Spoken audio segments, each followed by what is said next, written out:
Bueno, pues en eso Alejandro Dumas era genial, era un auténtico experto, y claro, pues sus negros ya sabían cómo quería el jefe la obra. Auguste Maquet estuvo entre los principales de estos colaboradores. Durante 10 años se produjo dicha colaboración. Y como digo, Auguste Maquet estuvo ahí en los títulos principales: La Reina Margot, El Conde de Montecristo, Los Tres Mosqueteros.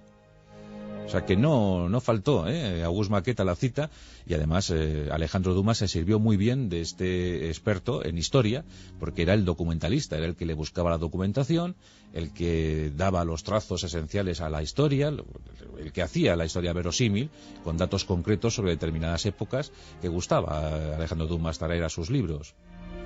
Por tanto, Auguste Maquet trabajó muy bien y cobró muy bien, por cierto. Alejandro Dumas siempre fue generoso con en especial con Auguste Maquet. Pero la cosa comenzó a enfriarse. Ambos se fueron separando. Aquellas colaboraciones fructíferas de antaño dejaron de serlo. Auguste Maquet quería su lugar en la historia, quería su puesto bajo el sol, quería ser un gran autor, tal y como era su jefe. ¿Acaso él no le documentaba los libros? ¿Acaso él no le guiaba por donde tenía que ir? ¿Acaso él no escribía lo que había que escribir en las obras fundamentales de don Alejandro Dumas? Él también merecía ser un gran autor. La disputa llegó a tal punto que en 1851 se separaron. Previamente, Auguste Maquet había publicado un libro. Se llamaba Alejandro Dumas y compañía, fábrica de novelas. En ese artículo, Auguste Maquet denunciaba a su antiguo jefe, diciendo que era simplemente el hombre que firmaba los libros que otros hacían. Fue algo tremendo, incluso llegaron a juicio. Auguste Maquet reclamaba mucho más dinero del que había cobrado.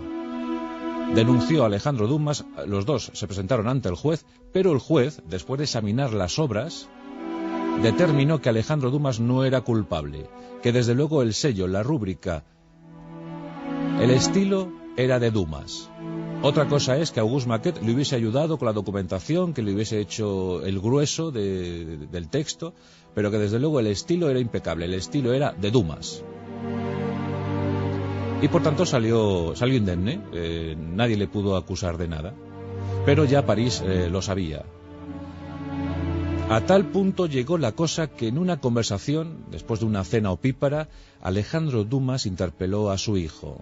Su hijo también, Alejandro Dumas, que escribió muy buenas obras, pero el hijo era como más serio, era más estricto, más riguroso.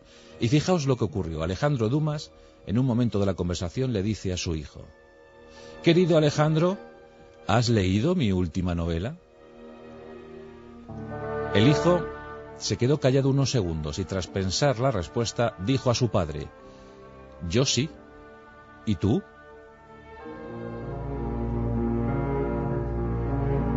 Ya ves que Alejandro Dumas, hijo, dudaba hasta de su padre. Todo el mundo dudaba de Alejandro Dumas. Pero bueno, cuando falleció en 1870, a los 68 años de edad, Alejandro Dumas fue enterrado pues como uno de los grandes literatos de toda la historia, y como ya os he dicho, fue llevado al Panteón de Hombres Ilustres franceses en compañía de otros que le acompañarían. Pues estaría ahí Víctor Hugo, Émile Zola y otros tantos. Por tanto, la memoria de Alejandro Dumas intacta. ¿Qué pasó con Auguste Maquet? Pues que lo intentó por su cuenta.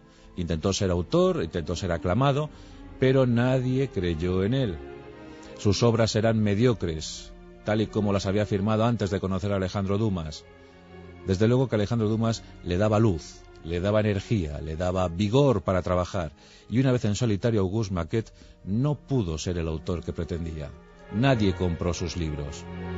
Eso sí, cuando falleció en 1888, tenía también pues aproximadamente esos 66 años.